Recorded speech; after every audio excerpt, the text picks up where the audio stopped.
কি অবস্থা? এখন বুড়ো হয়ে গেলেন, এখনো পর্যন্ত বিয়ে টিয়ে করতে পারলেন না, জিনিসটা বুঝলাম না। আর আমার ছেলেবেলা হয়ে গেছে।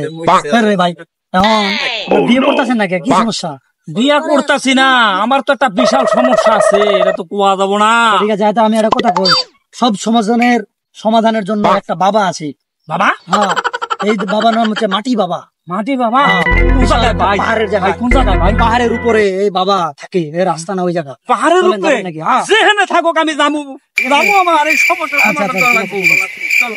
এই মাটি বাবার সকল সমস্যার সমাধান করে ইল্লাল ইল্লা ইল্লা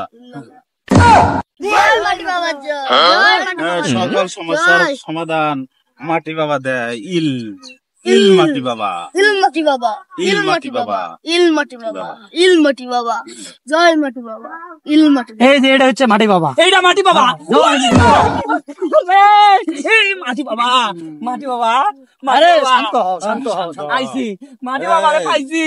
বাবা, শান্ত। বাবা আমার তো বিশাল সমস্যা বাবা। কি সমস্যা? বাবা রে, আমি তো বুড়ো হয়ে গেছি, আমি তো বিয়া শাদী করা পারতাছি না। আমার যে কি সমস্যা বাবা, আমি তো সবই জানেন। তাহলে আমার এই সমস্যার সমাধানটা করেন বাবা, করেন তো কলার সমস্যা। বাবা। কলা আস্তে কোন, আস্তে কোন, মাইকে শুনবো। তোকে কলা পাড়া দিচ্ছি, তো এর সমাধান হয়ে যাবো। দেন বাবা, দেন দেন। নে এই কলা খাবি, তোর কলার সমাধান হয়ে যাব। ঠিক আছে? ঠিক আছে বাবা, ঠিক আছে। ইজ্জত শেষ। ইল ইল বাবা।